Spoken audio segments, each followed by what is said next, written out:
పరిశుద్ధ నామమునకు స్తోత్రాలు. మీ అందరికీ నా వందనాలు తెలియజేస్తున్నాను. దేవుని యొక్క వాక్యాన్ని కొద్ది సమయం చూసుకుందాం. ఇర్మియా గ్రంథం 17వ అధ్యాయం 5వ వచనం నుంచి. ఇర్మియా గ్రంథం 17వ అధ్యాయం 5వ వచనం నుంచి. యెహోవా ఇలాగు సెలవిచ్చున్నాడు, నరులను ఆశ్రయించి శరీరులను తనకు ఆధారముగా చేసుకునుచు తన హృదయమును యెహోవా మీద నుండి తొలగించుకునేవాడు శాపగ్రస్తుడు. దేవుని యొక్క వాక్యం సెలవిస్తుంది, యెహోవా ఇలాగూ సెలవిచ్చున్నాడు అంటే దేవుడు ఇలాగూ మాట్లాడుతున్నాడు. ఇక్కడ నరులను ఆశ్రయించి శరీరులు తనకు ఆధారంగా చేసుకునుచు తన హృదయమును యెహోవా మీద నుండి తొలగించుకునేవాడు శాపగ్రస్తుడు. దేవుని యొక్క వాక్యం సెలవిస్తూ ఉంది, నరులను ఆశ్రయించి అంటే చాలామంది కూడా నరులనే తమకు ఆధారంగా చేసుకుంటూ ఉంటారనమాట. నరులంటే శరీరులను. ఇక్కడ అదే అంటున్నాడు ఆయన, శరీరులు తనకు ఆధారంగా చేసుకుంటూ యెహోవా మీద నుండి అంటే దేవుని మీద నుంచి తన హృదయాన్ని తొలగించుకున్నవాడు శాపగ్రస్తుడు.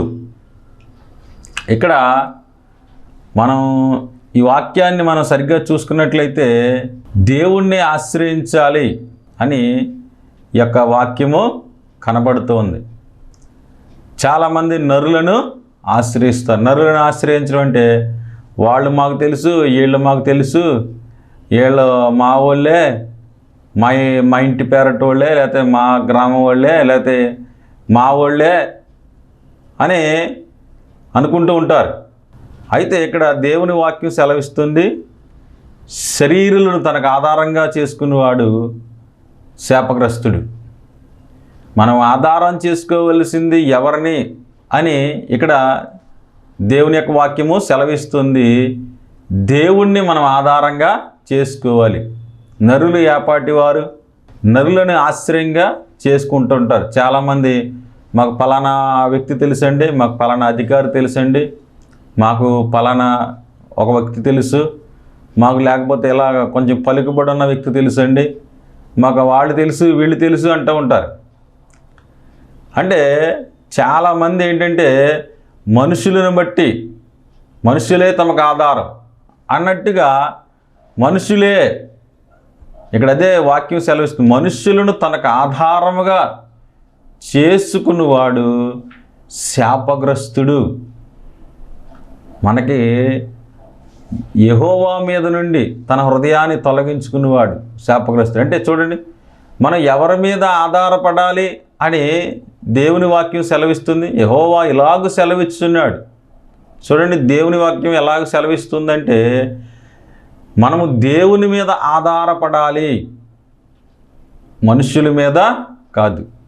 మనుష్యులను గౌరవించాలి, మనుష్యులను ప్రేమించాలి, కానీ మనకి ఆధారం మనుషులని అనుకోకూడదు. అది ఈ వాక్యం యొక్క భావం అన్నమాట. అంటే మనుషులను మనము ప్రేమించాలి. మీరు ఒకడినొకడు ప్రేమించుకునడి అంటే మనుషులను మనము ఏం చేయాలండి? ప్రేమించాలి. మనుషులను మనం ప్రేమించాలి, గౌరవించుకోవాలి. ఒకరికి ఒకరు ఏ విధమైనటువంటి అచ్చి ఉండవద్దు అని కూడా దేవుని వాక్యము సెలవిస్తుంది. కానీ ఇక్కడ చాలామంది ఏంటంటే నరులనే తనకు ఆశ్రయంగా చేసుకుంటారు. నరులనే వారికి ఆశ్రయంగా చేసుకుంటూ ఉంటారు. చాలామంది నరులే అంటే ఫలానా వ్యక్తే నాకు ఆధారం, నాకు ఈ వ్యక్తి లేకపోతే నా జీవితము లేదు అన్నట్టు చాలామంది బ్రతుకుతూ ఉంటారు. వాళ్ళ గురించే ఈ వాక్యము రాయబడింది. యెహోవా ఇలాగూ సెలవిచ్చుచున్నాడు, నరులను ఆశ్రయించి శరీరులను తనకు ఆధారముగా చేసుకునొచ్చు తన హృదయమును యెహోవా మీద నుండి తొలగించుకునేవాడు శాపగ్రస్తుడు. శరీరులు తనకు ఆధారంగా చేసుకుని శరీరులను తనకు ఆధారం. మనుషుని నమ్ముకున్నట్టుకు మనుష్యుడు ఏపాటివాడు? వాక్యం సెలవిస్తుంది, సర్వ శరీరులు గడ్డినే పోలిన వారై ఉన్నారు. వారందమంతయు గడ్డి పువ్వులే ఉంది అని దేవుని యొక్క వాక్యము సెలవిస్తుంది. మనము శరీరుల మీద మనం ఆధారం చేసుకోకూడదు. శరీరుల మీద మనము ఆధారము చేసుకోకూడదు. దేవుని మీద మనం ఆధారం చేసుకోవాలి. దేవుణ్ణే ఆధారంగా చేసుకోవాలి. శరీరులను మనం ఆధారం చేసుకున్నాం అనుకోండి, మనము ఎవరవుతున్నామంటే శాపగ్రస్తులు అవుతున్నాం. కాబట్టి మనము దేవుణ్ణి ఆధారంగా చేసుకుని మన జీవితాలు జీవించాలి. మనిషిని నమ్ముకుంటే మనకి ఏం సహాయం చేస్తారండి? మనల్ని ఏమన్నా ఒక వ్యాధి వస్తే మనుషులు సహాయం చేయగలుగుతారా? ఆ వ్యాధి తీయగలుగుతారా? మనకి ఏదైనా మనుషులంటే కొంతవరకు వారి సహాయము, ధన సహాయము చేయగలుగుతారు. అంటే సహాయం అనేది మనుషుల ద్వారానే కలుగుతుంది. సహాయం అనేది మనుషుల ద్వారానే దేవుడు పంపిస్తాడు. కాకపోతే దేవుడు ప్రేరేపిస్తేనే ఏ మనిషి అయినా నీకు సహాయము చేస్తాడు. అది ఇక్కడ మనం గమనించుకోవాలి. అలానే మనుషులందరినీ తృణీకరించమని చెప్పట్లేదు బైబిల్. మనుషులను ప్రేమించాలి అని చెప్తుంది. మీరు ఒకరినొకరు సహాయము చేసుకోవాలని చెప్తుంది. అయితే మీ హృదయం మాత్రం దేవుని మీదే ఆధారపడి ఉండాలి. మీ హృదయంలో ఎవరు మీకు ఆశ్రయం అంటే దేవుడే నాకు ఆశ్రయము, దేవుడే నాకు కోట, ఆయనే నా కొండ, ఆయనే నా కోట. అంటే మనము దేవుని మీదే ఆధారపడి మనము జీవించాలి. నరులు మనకు ఆధారం కాదు, శరీరులు మనకు ఆధారము కాదు. చాలామంది శరీరుల మీదే పలానా వ్యక్తి ఉన్నాడు, ఈ వ్యక్తి నాకు సహాయము చేస్తాడు, పలానా వ్యక్తి ఉన్నాడు, ఈ వ్యక్తి నాకు సహాయము చేస్తాడని మనము శరీరుల మీద మన హృదయాన్ని పెట్టుకుంటూ ఉంటాం. ఇక్కడ వాక్యం సెలవిస్తుంది. ఒకవేళ ఏ శరీరునైనా నువ్వు నమ్ముకుంటే కనుక ఇక్కడ వాక్యం సెలవిస్తుంది, నువ్వు శాపగ్రస్తుడువు అని దేవుని వాక్యము సెలవిస్తుంది. మనము దేవుని మీదే మన యొక్క ఆశ, దేవుని మీదే మన యొక్క ఆలోచన, దేవుని మీదే మన హృదయము ఉంచుకోవాలి.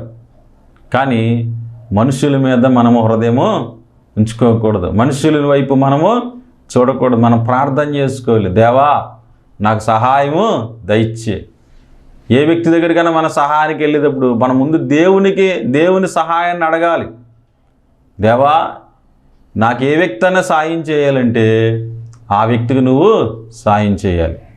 చూడండి, దేవుడు సహాయపడలేనిదే, ఒక వ్యక్తి సహాయము పడలేనిదే మనకు ఎవరు కూడా సహాయము చేయలేరు. కనుక ఏ వ్యక్తి అయినా మనకు సహాయం చేయాలంటే ఆ వ్యక్తికి సహాయం చేసేది కూడా దేవుడే. ఏ వ్యక్తి అయినా మనకు సహాయం చేయాలంటే ఆ వ్యక్తికి సహాయం చేసేది ఎవరు? దేవుడే. ఎందుకంటే దేవుడు కలగజేయకుండా ఈ భూమి మీద ఏది కూడా లేదు. దేవుడు తన వాక్కు చేత, తన మాట చేత ఈ భూమి ఆకాశములను, ఈ సృష్టి ఇవన్నిటిని కూడా సృష్టించాడు. అంటే దేవుడు అంటే ఎంత బలమైన వాడు. దేవుని యొక్క వాక్కు చేత ఈ సృష్టి అంతా కూడా కలిగినట్టుగా మనకు ఆదికాండంలో కనబడుతుంది. కాబట్టి మనము ఎవరిని ఇంత పెద్ద దేవుణ్ణి కాకుండా మనుష్యుని మనం ఆధారము చేసుకొనకూడదు. ఒకవేళ మనుష్యుని మనం ఆధారం చేసుకుంటే కనుక మనం ఏమవుతున్నామంటే శాపగ్రస్తులం అవుతున్నాం. కాబట్టి మనుష్యులు మనకు ఆధారము కాదు, దేవుడే మనకు ఆధారం. మనల్ని పుట్టించింది ఆయన, మనము తల్లి గర్భములో నిర్మించింది ఆయన.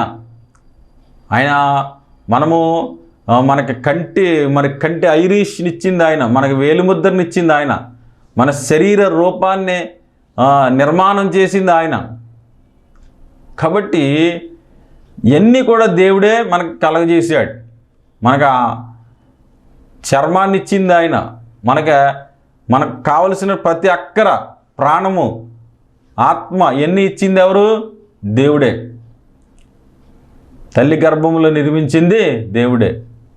కాబట్టి దేవుణ్ణే మనం ఎక్కువ ఆశ్రయంగా చేసుకోవాలి.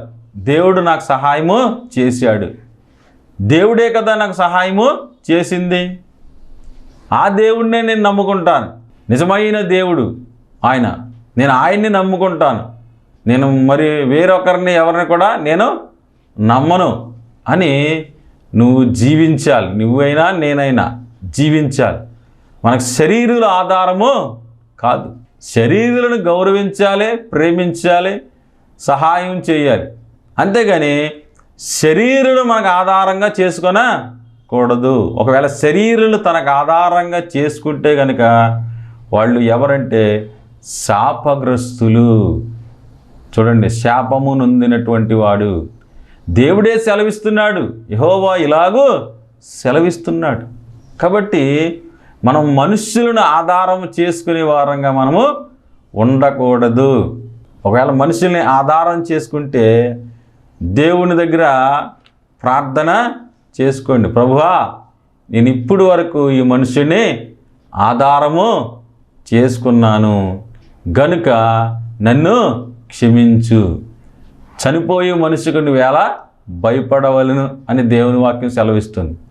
అంటే ఏ మనుషుడైనా ఎప్పుడు చనిపోతాడు ఎవరికే తెలియదు. ఎంత గొప్ప ధనవంతుడైనా, ఎంత గొప్ప ఆరోగ్యవంతుడైనా, ఎలాంటి వ్యక్తి అయినా ఎప్పుడు అతని జీవితం ముగుస్తుందో మనకే తెలియదు.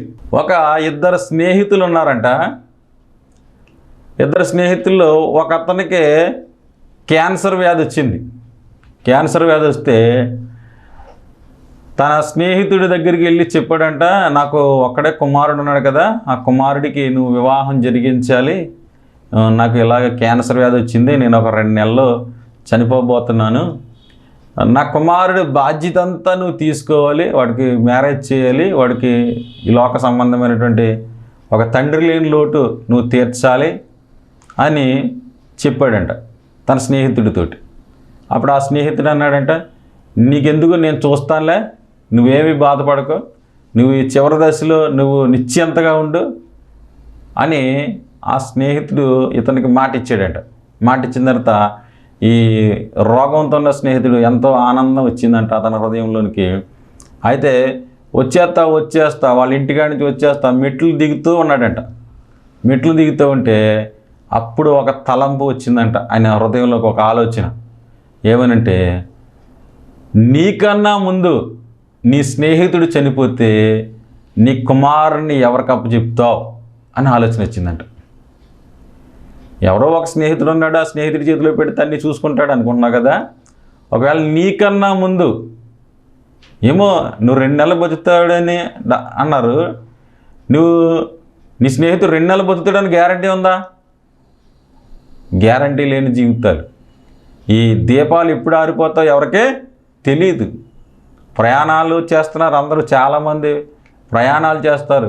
వారి గమ్యస్థానాలకు వెళ్ళకుండానే వారి ప్రయాణాలు ఏమైపోతున్నాయంటే ప్రమాదాలుగా మారిపోయి చనిపోతున్నారు. చనిపోవడానికి ఎవరు ప్రయాణం చేయరు, కానీ వారి ప్రయాణంలో ఏమవుతుందంటే వారు ప్రమాదానికి గురవుతున్నారు. చాలామంది జీవితాలు అలాగూ, చాలామంది అవిటితనంతో జీవితకాలం అంతా కూడా యాక్సిడెంట్లో ఎన్నో అవిటితనాలతోటి జీవిస్తున్నారు. అంటే మానవుని జీవితానికి అంత గ్యారంటీ అనేది లేదు. మరి అలాంటి గ్యారంటీగా లేని జీవితం, అలాంటి మానవుణ్ణి నమ్ముకోవడం ఎంతవరకు కరెక్ట్? అందుకు దేవుడు అడుగుతున్నాడు. ఇక్కడ దేవుడు చెప్తున్నాడు ఏంటంటే, యెహోవా ఇలాగూ సెలవిచ్చుచున్నాడు, శరీరులు తనకు ఆధారంగా చేసుకుని, మనుష్యులను తనకు ఆధారంగా చేసుకుని వాడు శాపగ్రస్తుడు.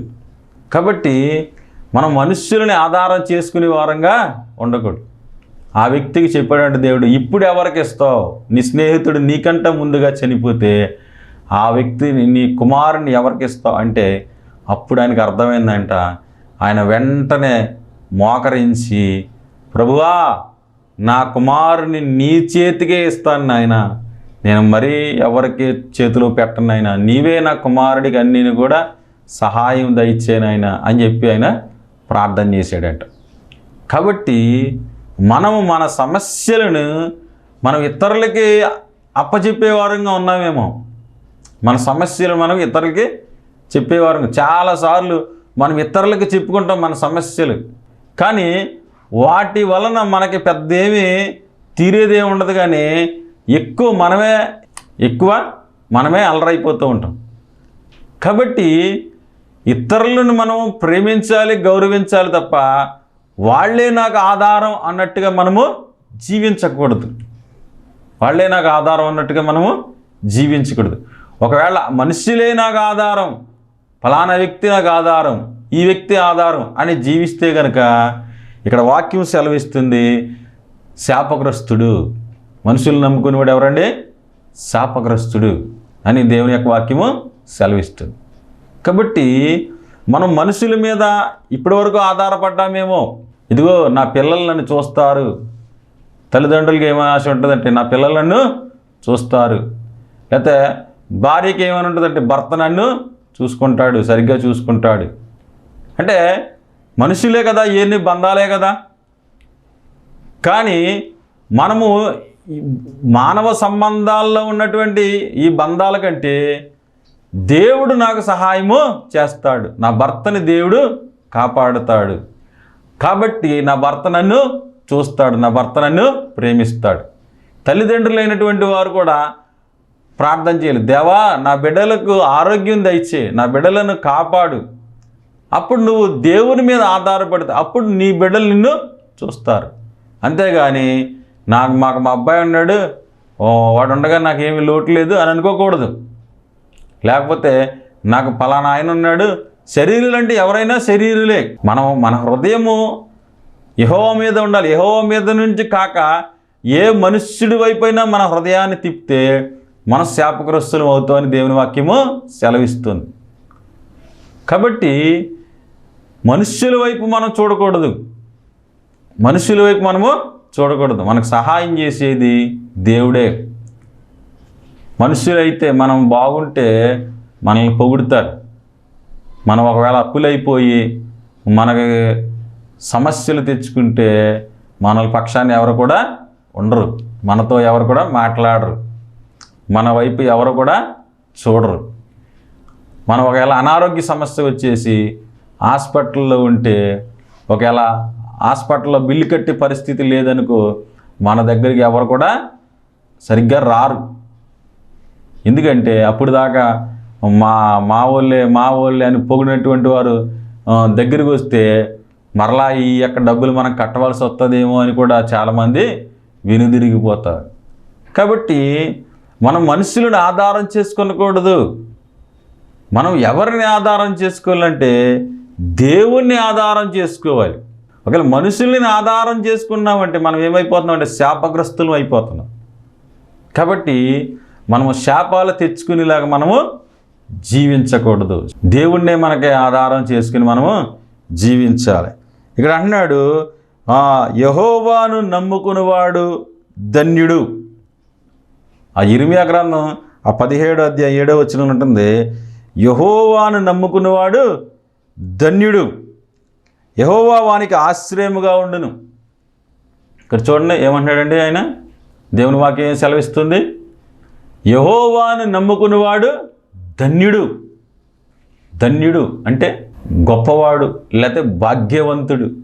ధన్యుడు అంటే చూడండి, ధన్యుడు అంటే ఎంత గొప్పవాడు లేదా భాగ్యవంతుడు అని కూడా అర్థం వస్తుందన్నమాట. ధన్యులు అంటారు కదా. యెహోవాను నమ్ముకునేవాడు ఏమంట? ధన్యుడు. దేవుడే అన్నాడు, మీరు నన్ను నమ్ముకోండి అంటున్నాడు. మనమేమో దేవుణ్ణి నమ్మకుండా ఈ భూలోకంలో కనపడే ప్రతి మనిషిని మనము నమ్ముకుంటాం. కాబట్టి మనము ఎవరిని నమ్ముకోవాలంటే దేవుణ్ణి నమ్ముకోవాలి. యెహోవాను నమ్ముకునేవాడు ధన్యుడు. కాబట్టి యెహోవా వానికి ఆశ్రయముగా ఉండును. యెహోవా ఎలా ఉన్నాడంట? అతనికి ఆశ్రయము. దేవుడు వారికి ఆశ్రయము. ఆశ్రయము చూడండి, ఒక ఆశ్రయము అంటే ఒక కోట. ఇటువంటి సమస్యలు రావు అక్కడ. ఆశ్రయంగా ఉన్నాడు అనమాట, ఒక కోటగా ఉన్నాడు. యెహోవాను నమ్ముకున్నవాడు ధన్యుడు, యెహోవా వానికి ఆశ్రయముగా ఉండును. ఆశ్రయముగా ఉన్నాడు దేవుడు. మన జీవితాల్లోనికి, మన సమస్యల్లోనికి, మన ఇబ్బందుల్లోనికి, మన ఇరుకుల్లోనికి ఏదైనా వస్తే మనము దేవుణ్ణి నమ్ముకుంటే గనక మనకు సహాయము కలుగుతుంది. ఆ హెబ్రీ పత్రికలో ఉంటుంది కదండి, ఆ 11వ అధ్యాయంలో, విశ్వాసము లేకుండా దేవునికి ఇష్టడైనట అసాధ్యం. దేవుడు ఉన్నాడనియు తన యొద్దకు వచ్చి వారికి ఆయన ప్రతిఫలము దయచేయగలవాడనియు నమ్మవలెను కదా. మనము దేవుణ్ణి నమ్మాలి. దేవుడు ఉన్నాడు, ఆయన నాకు సహాయము చేస్తాడు అని మనము దేవుణ్ణి నమ్ముకోవాలి. దేవుడు అంటే ఎంత పెద్ద దేవుడు అండి. ఈ భూమి, ఆకాశము ఇవన్నీ కూడా కలగజేసిన దేవుడు. ఆ దేవుణ్ణి మన చేతులతో మనం చేయలేం. దేవుడు మనలను సృష్టించాడు కాబట్టి ఆ సృష్టికర్త అయిన దేవుణ్ణి మనము నమ్మాలి. ఆ నిజమైన దేవుణ్ణి మనము నమ్ముకున్నాం కనుక ఆ దేవుణ్ణి నమ్మి ఆయన ఇచ్చినటువంటి ఆ వాక్యం ప్రకారం మనం జీవించే వారంగా మనము ఉండాలి. శరీరుల మీద మనకు మనస్సు నిలుపుకోకూడదు, దేవుని మీద మన మనస్సు నిలపాలి. అలాగే దేవుని మీద నిలిపినటువంటి వ్యక్తులు చాలామంది కనపడతారు పరిశుద్ధ గ్రంథమైన బైబిల్లో. మనకి 2వ దినవృత్తాంతాల గ్రంథం 32వ అధ్యాయం 7-8 వచనాల్లో అక్కడ ఒక సన్నివేశం కనపడుతుంది. అక్కడ అష్షూరు రాజు వచ్చి ఆ ఇశ్రాయేలుల దేశం అంతా కూడా ముట్టడి వేశాడు. అప్పుడు హిజ్కియా ఆ పరిపాలన అక్కడ జరిగిస్తూ ఉన్నాడు. అయితే అక్కడ ముట్టడి వేసేసి వాళ్ళ మీద నానా రకాలుగా ఆయన మాట్లాడి వాళ్ళని బానిసలుగా చేసుకుంటాం అలా ఇలా అని చెప్పి మాట్లాడి వాళ్ళని తిట్టిన సందర్భాలు కూడా అక్కడ ఉన్నాయి. అష్షూరు రాజు యొక్క సైనికుడు తిట్టాడు, సైన్యాధిపతి. అయితే హిజ్కియా అంటాడు, భయపడవద్దు, అతనికి కలిగి ఉన్న సహాయం కంటే ఎక్కువ సహాయం మనకు కలదు. అతడు చాలా లక్షల సైన్యాన్ని వేసుకొచ్చాడు కానీ వారికంటే మనకు ఎక్కువ సహాయము కలదు. మాంస సంబంధమైన బాహువే అతనికి అండ, మనకు సహాయము చేయుటకు, మన యుద్ధమును జరిగించుటకు మన దేవుడైన యెహోవా మనకు తోడుగా ఉన్నాడు. దేవుని స్తోత్రం, హల్లెలూయా. ఇక్కడ అంటున్నాడు, నువ్వు అతనికి అష్షూరు రాజుకి భయపడకండి ప్రజలారా, అష్షూరు రాజుకి భయపడకండి. మాంస సంబంధమైనటువంటి బాహువులే, మనుష్యులే అష్షూరు రాజుకి అండ. కానీ మనకి అండ ఎవరంటే మన యుద్ధములను జరిగించుటకు మన దేవుడని యెహోవా మనకు తోడుగా ఉన్నాడు, వారికంటే ఎక్కువ సహాయం మనకే కలదు అని వాళ్ళందరినీ కూడా ఆ హిజ్కియా ధైర్యపరిచాడు. చూడండి, దేవుడిని నిజంగా నమ్మాడు. చాలామంది క్రియలు దేవుణ్ణి నమ్ముతామని చెప్తారు కానీ వారి క్రియల వలన దేవుణ్ణి నమ్మనట్టుగా వారి క్రియలు కనబడతాయి. కాబట్టి ఇక్కడ హిజ్కియా అదే అంటున్నాడు, మనకి వారికంటే ఎక్కువ సహాయము కలదు. వాళ్ళు శరీరులను ఆధారము చేసుకున్నాడు అష్షూరు రాజు. శరీరులను ఆధారంగా చేసుకునేవాడు శాపగ్రస్తుడు. శరీరులను ఆధారంగా చేసుకునేవాడు ఎవరండి? శాపగ్రస్తుడు. కాబట్టి మనము మన దేవుణ్ణి ఆధారంగా చేసుకుందాం. సృష్టికర్త అయిన దేవుడు, భూమి ఆకాశాలను సృజించిన దేవుడు, తన వాక్కు చేత కలగజేసిన దేవుని మనము ఆధారంగా చేసుకున్నాం. కాబట్టి హిజ్కియా అలాగూ ఆధారంగా చేసుకోవడాన్ని బట్టి ఆ 2వ రాజుల గ్రంథం 19:35లో దేవుడు ఒక దూతను పంపగా, ఒకే ఒక దూతను పంపాడు దేవుడు ఒక దూతను పంపగా 1,85,000 మందిని మనుషులు చంపబడ్డారు. ఒకే దూతని దేవుడు పంపగా అష్షూరు యొక్క రాజు యొక్క సైన్యంలో 1,00,000 ఒక రాత్రిలో 1,85,000 మందిని ఒక్క దూతే చంపేసింది. అంటే చూడండి, దేవుని దగ్గర అలాంటి దూతలు ఇంకా ఎన్నో ఉన్నాయి. దేవుడు కోట్ల కొలది దేవదూతల్ని సృష్టించాడు. యెహోవా యందు భయభక్తులు గల వారి చుట్టూ ఆయన దూత కావలి ఉండి రక్షించును. కాబట్టి దేవుడు ఒక్క దూతను పంపేదాడికి ఎంతమంది చనిపోయారండి? 1,85,000 మంది చనిపోయారు. హిజ్కియా ఎవరిని నమ్మాడంటే దేవుని నమ్మాడు. శరీరాల ఆధారంగా చేసుకొనలేదు, శరీరులను ఆధారంగా చేసుకొనలేదు, దేవుణ్ణి ఆధారంగా చేసుకున్నాడు. గనుక అంతటి గొప్ప యుద్ధములో అంత గొప్ప విశ్వాసాన్ని చూపించినప్పుడు యెహోవాను నమ్ముకున్నవాడు ధన్యుడు. దేవుణ్ణి నమ్ముకున్నవాడు ఎవరండి? ధన్యుడు. నిజంగా మనిషి బలము కాదు, దేవుడే నాకు బలము. ఈ రోజున మన జీవితాల్లో కూడా మనం ఎదిరించలేనటువంటి పరిస్థితులు రావచ్చు. మనకున్న అనారోగ్యం అవ్వచ్చు, మనకున్న ఆర్థిక ఇబ్బందులు అవ్వచ్చు, లేకపోతే మరి ఏదైనా అవ్వచ్చు. కానీ మనము మన మీద ఆధారపడకూడదు, లేకపోతే ఇరుగు పొరుగు వారి మీద ఆధారపడకూడదు, బంధువుల మీద ఆధారపడకూడదు, కనబడే మనుషుల మీద ఆధారపడకూడదు. మనం ఎవరి మీద ఆధారపడాలంటే నిజమైన దేవుడి మీద మనము ఆధారపడాలి. ఎప్పుడైతే నువ్వు అలా ఆధారపడతావో దేవుడు మనకు సహాయము చేస్తాడు. ప్రార్థించేవారు బలహీనులేమో కానీ ప్రార్థన ఆలకించేవాడు బలవంతుడు. బలవంతుడైన దేవుడిని మనము కలిగి ఉన్నాం. కనుక ఇక్కడ చూడండి, హిజ్కియా విశ్వాసంతో ఉన్నాడు. మనకి మాంసపు శరీరాలు కాదు మనకు కావలసింది, మన యుద్ధములను జరిగించే దేవుడు మనకు తోడుగా ఉన్నాడు. అషూరు రాజు కంటే గొప్ప గొప్ప తోడు మనకుంది అని ఆయన ధైర్యంగా ఉన్నాడు.